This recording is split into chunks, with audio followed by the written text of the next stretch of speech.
আসসালামু আলাইকুম সম্মানিত দর্শক, আজকে দেখাবো অ্যাটেন্ডেন্স শিট কিভাবে তৈরি করবেন।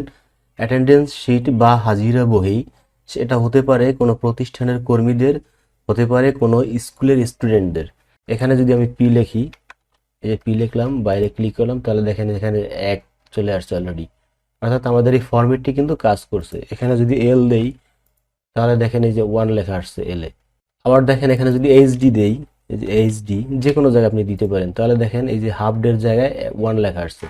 অর্থাৎ এটি অটোমেটিকও কাজ করবে যদি একবার আপনি এই সিস্টেমে করে সেভ করে রাখেন। এই যে শিটটি সাজাবেন, অ্যাটেন্ডেন্স শিট লিখে তারপরে আমি এই যে পি যে সংকেত দিয়েছি, পি অর্থাৎ প্রেজেন্ট মানে উপস্থিত রয়েছেন, এতে হলো অ্যাবসেন্ট মানে অনুপস্থিত, এল এ হচ্ছে লিভ ছুটি, এবার এইচডি তে হচ্ছে হাফ ডে। এখানে কিন্তু এই যে এইচডি কিছু কিছু জায়গায় এ, কিছু কিছু জায়গায় এল, এখানে এরকম দেয়া আছে। কিছু কিছু দিন আছে যে অফ মানে অর্থাৎ অফ ডে, বন্ধ।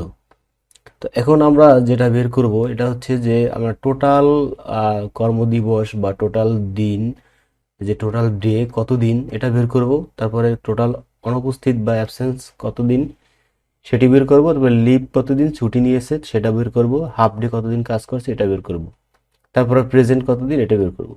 এগুলো বের করার জন্য আমাদের কিছু ফাংশন বা ফর্মুলা ইউজ করতে হবে। তো প্রথমেই আমরা এখানে টোটাল ডে, এই যে অফ অন সহ যা কিছু আছে, টোটাল ডে আমাদের কত এটা আমাদের প্রথমেই কাউন্ট করতে হবে। তো এজন্য আমাদের কাউন্ট এ নামে একটি কিন্তু ফর্মুলা আছে, এই ফর্মুলাটি ইউজ করতে হবে। তো আমরা সমান সমান বা ইকুয়ালস টু সাইন দিব, দিয়ে তারপরে আমরা লিখে দিব COUNT। এই যে নিচে দেখেন যে কাউন্ট লেখার সাথে সাথে নিচে কাউন্ট এ নামে একটি ফর্মুলা চলে আসছে। এখানে আমরা ডাবল ক্লিক করব, করার পরে আমাদের এগুলো সব সিলেক্ট করে দিতে হবে, এখান থেকে শুরু করে একবার শেষ পর্যন্ত সিলেক্ট করে দেওয়ার পরে আমরা ফার্স্ট ব্র্যাকেটটি ক্লোজ করব। ক্লোজ করার পরে এন্টার প্রেস করব, তাহলে দেখবেন যে আমাদের কত দিন এখানে কিন্তু চলে আসছে। 1 তারিখ থেকে 13 তারিখ পর্যন্ত, অর্থাৎ 13 দিন। আমাদের এখান থেকে কিন্তু খুব সুন্দরভাবে আমাদের এটা গণনা করা কমপ্লিট হয়ে গেল। এখন যদি এখানে ফিল হ্যান্ডেলে ক্লিক করি, অর্থাৎ এখানে ডাবল ক্লিক করি, তাহলে দেখেন আমাদের টোটাল ডেজ 13 দিন করে এখানে সবগুলো বের হয়ে গেছে। এখানে আমরা 19 জন স্টাফ বা 19 জন স্টুডেন্টেরটা বের করতেছি। এখন আমরা বের করব অ্যাবসেন্ট অর্থাৎ ছুটি সে কতদিন নিল। এই জন্য আমাদের কাউন্ট টিপস যে ফর্মুলাটি আছে এই ফর্মুলাটি ইউজ করব। তো আমরা সমান সমান দিব, তারপর লিখে দিব কাউন্ট টিপস। এই যে কাউন্ট ইফ যে ফর্মুলাটি আছে এই ফর্মুলাটি আমরা ইউজ করব, এর জন্য এখানে ডাবল ক্লিক করব। ডাবল ক্লিক করার পরে আমরা এখান থেকে এই যে টোটাল রেঞ্জটা এখন সিলেক্ট করে দিব পর্যন্ত।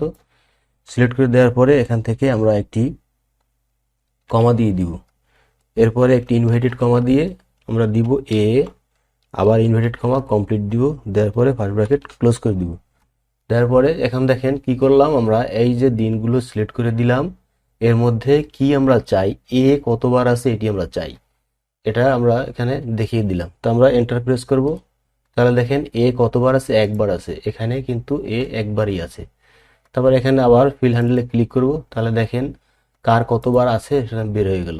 এই ভদ্রলোকের একবার, এই জনার দুইবার, এই জনার একবার, অর্থাৎ এরকম ওনারা অ্যাবসেন্ট রয়েছে। তো এখন আমরা বের করব কে কতদিন ছুটি নিয়ে গেল, ঠিক আছে। ছুটি কে কতদিন নিছে এটা বের করতে হলে আমাদের ওই যে কাউন্টিভ যে ফর্মুলাটি আছে এই ফর্মুলাটি ইউজ করতে হবে।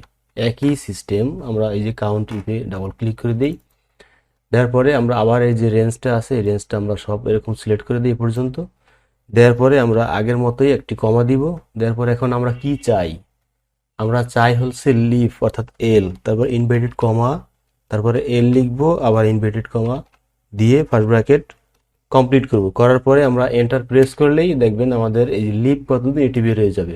তো প্রথম লাইনে আমাদের কিন্তু লিভ নাই, এজন্য বের হয় না। আমরা ডাবল ক্লিক করে দিচ্ছি, তাহলে দেখেন যে যে ছুটি নিয়েছে, এই যে একদিন, এই যে একদিন একদিন, এখানে যিনি একদিন ছুটি নিয়েছে এগুলো কিন্তু এখানে দেখা যাচ্ছে। এরপরে আসেন যে হাফ ডে অর্থাৎ এইচডি কার কতদিন আছে, বের করার সিস্টেম কিন্তু একদমই ইজি এবং একই সিস্টেম। তা আমরা আবার এই যে কাউন্টি ফর্মুলাটি আছে এটি ইউজ করব। করার পরে এই রেঞ্জ যতটুকু আছে এতটুকু আমরা এরকম সিলেক্ট করে দিব এই পর্যন্ত। দেওয়ার পরে কমা, তারপরে ইনভার্টেড কমা এইচ, তারপরে ডি, আবার ইনভার্টেড কমা, তারপরে ফার্স্ট ব্র্যাকেট ক্লোজ, এন্টার। তাহলে দেখেন এখানে হাফ ডে আমাদের বের হয়ে যাবে, যার যার এইচডি আছে তার তার, এই যে এই একজন আছে, এই একজন আছে, এই একজন আছে, এই যে আছে, যে প্রমাণ হচ্ছে দেখেন এই আছে।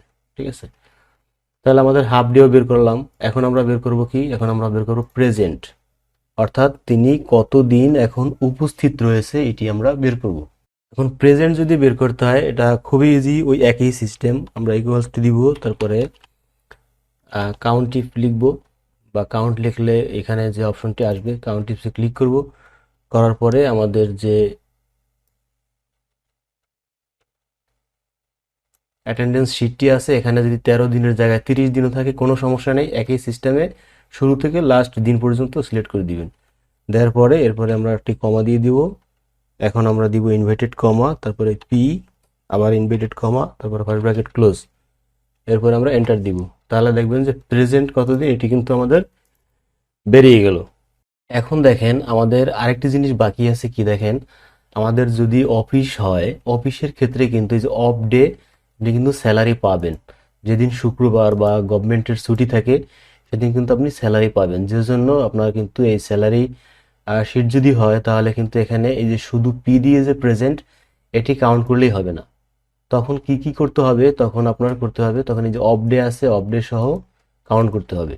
এবং এই যে হাফ ডে আছে, হাফ ডে যদি আপনি মাইনাস করতে চান বা 2 হাফ ডেতে একদিন মাইনাস করতে চান তাহলে কিন্তু খুবই ইজি, আপনি এখান থেকে এই যে যেখানে বের করবেন এখানে আসবেন, আসার পরে এইখান থেকে এই যে অটো সামে ক্লিক করে তারপরে এখান থেকে এই যে প্রেজেন্ট থেকে আপনি এখান থেকে যে অ্যাবসেন্ট বাদ দিয়ে দিতে পারেন, যেমন মাইনাস, তারপরে অ্যাবসেন্ট, তারপর minus leave, minus half day, এরকম যদি দিয়ে যান, দিয়ে যদি আপনি এন্টার দেন তাহলে দেখবেন যে আপনার কতদিন এটা কিন্তু বেরিয়ে যাবে। এখন হাফ ডের ক্ষেত্রে আপনি কিন্তু এখানে হাফ ডে ওই যে 1 কাউন্ট করছে, এক্ষেত্রে আপনি একদিন তো পুরো কাউন্ট করবেন না, তো সেই ক্ষেত্রে 0.5 আপনি কাউন্ট করবেন, অর্থাৎ এটি আপনি একটু বের করে নিতে হবে। সেই ক্ষেত্রে হাফ ডে এখানে 1 বের হলে আপনার 0.5 প্রয়োজনে এডিট করে দিতে হবে, অথবা হিসাবটি আপনি অন্যভাবে করতে হবে। যাই হোক, আমার এখন যেটা দেখানোর প্রয়োজন সেটি হচ্ছে যে আমরা যদি এই যে এখানে যেটি ধরুন বের হয়েছে যে প্রেজেন্ট, এই যে লিভ এবং অ্যাবসেন্ট হাফ ডে বাদ দিয়ে যেটি বের হয়েছে এটির সাথে যদি আপনি এখানে এই যে অফ যে 2 দিন আছে এই 2 দিন যোগ করতে চান, এখানে 2 দিনের জায়গায় 4 দিন 5 দিন থাকতে পারে, তো সেই সিস্টেমটি কিভাবে আপনারা করবেন, এটি করতে হলে খুবই ইজি। এটিও আপনারা যে কাউন্টি ফর্মুলাটি আছে সেই কাউন্টি ফর্মুলাটির মাধ্যমেই কিন্তু বের করতে পারবেন। যেমন দেখেন আমরা এখানেই বের করি, প্রেজেন্টের এখানে এই ঘরটি আমরা মুছে দেই, মুছে দেওয়ার পরে এখানে আমরা এখন এই যে ইকুয়ালস টু সাইন দিব, তারপরে লিখবো COUNT, কাউন্ট ইফ লিখে দিলাম। এখন আমরা এখানে ডাবল ক্লিক করব, করার পরে আমাদের যে যতটুকু রেঞ্জ আছে যতটুকুর মধ্যে বের করব এরকম সব এরকম সিলেক্ট করে দিব। দেওয়ার পরে আমরা দিব কমা, তারপরে দিব এর সাথে আমরা অফ যোগ করব, প্রেজেন্টের সাথে আমরা অফ যোগ করব, এর জন্য আমরা আগে পি বের করব। আচ্ছা, পি বের করব, এরপরে আমরা ফার্স্ট ব্র্যাকেট ক্লোজ করব। এখন এইখানে পির যে বের করার সূত্রটি এটি কিন্তু কমপ্লিট দেয়া। এখন আমরা দিব হলো প্লাস চিহ্ন, এখানে প্লাস চিহ্ন দেওয়ার পরে আবার সেম কাউন্ট টিপস লিখে দিব, COUNT, এই যে দেখেন কাউন্ট টিপস এখান থেকে চলে আসছে, লিখে দিলাম। এখন আমরা আবার এই যে শুরু থেকে শেষ পর্যন্ত এতটুকু আবার সিলেক্ট করে দিব। সিলেক্ট করে দেওয়ার পরে আমরা আবার একটি কমা দিব, কমা দিয়ে ইনভার্টেড কমা দিয়ে অফ লিখে দিব, OFF অফ, তারপরে ইনভার্টেড কমা কমপ্লিট দিব এবং ফার্স্ট ব্র্যাকেট ক্লোজ করে দিব, দিয়ে এন্টার প্রেস করে দিব। তাহলে দেখেন এখানে আমাদের বের হয়ে গেল কত, 12, অর্থাৎ আগে ছিল আমাদের এখানে 10, যেমন পি কয়টা 1 2 3 4 5 6 7 8 9 10, পি হচ্ছে 10টি এবং অফ হচ্ছে 2টি, অর্থাৎ 12টি এখানে কিন্তু বেরিয়ে গেল। তাহলে আমাদের দেখেন এখানে যদি আপনি প্রেজেন্ট ডেট আপনার অফ ডেট সহ 12 দিন বের হয়ে গেল, এরপরে লিভ যে অ্যাবসেন্ট যতদিন ছিল সেগুলো আমরা মাইনাস করে দিলাম, এখানে কিন্তু আপনার টোটাল ডেজ বেরিয়ে গেল। এখান থেকে আপনার যে স্যালারি আছে স্যালারি অনুপাতে বের করে নিলেই আপনার হয়ে গেল, অর্থাৎ আপনার অ্যাটেন্ডেন্স শিটটি একবারে সম্পূর্ণরূপে তৈরি হয়ে গেল। এখন দেখেন এটি একবার অটোমেটিক যে ইউজ করবেন কিভাবে, এখান থেকে যদি আপনি এই যে প্রেজেন্টের যে অপশনটুকু আছে এতটুকু শুধুমাত্র এখান থেকে এই এতটুকু যদি আপনি এখানে ডিলিট করে দেন ধরে এখান থেকে আমি ডিলিট করে দিলাম, এই যে ডিলিট করে দিলাম। তাহলে দেখেন আমাদের রেজাল্টগুলো সব জিরো হয়ে গেল। এখন এই রেজাল্টগুলো অটো কিভাবে কাজ করে, এটি যদি আমি এখানে এই যে সেভ করে রাখলাম, যদি সেভ করে রাখি তাহলে আমার এখন যদি পি দেই, এখানে যদি আমি পি লিখি, এই যে পি লিখলাম, বাইরে ক্লিক করলাম, তাহলে দেখেন এখানে 1 চলে আসছে অলরেডি। অর্থাৎ আমাদের এই ফরম্যাটটি কিন্তু কাজ করছে। এখানে যদি এল দেই তাহলে দেখেন এই যে 1 লেখা আসছে এল এ। আবার দেখেন এখানে যদি এইচডি দেই, এই যে এইচডি যে কোনো জায়গায় আপনি দিতে পারেন, তাহলে দেখেন এই যে হাফ ডের জায়গায় 1 লেখা আসছে।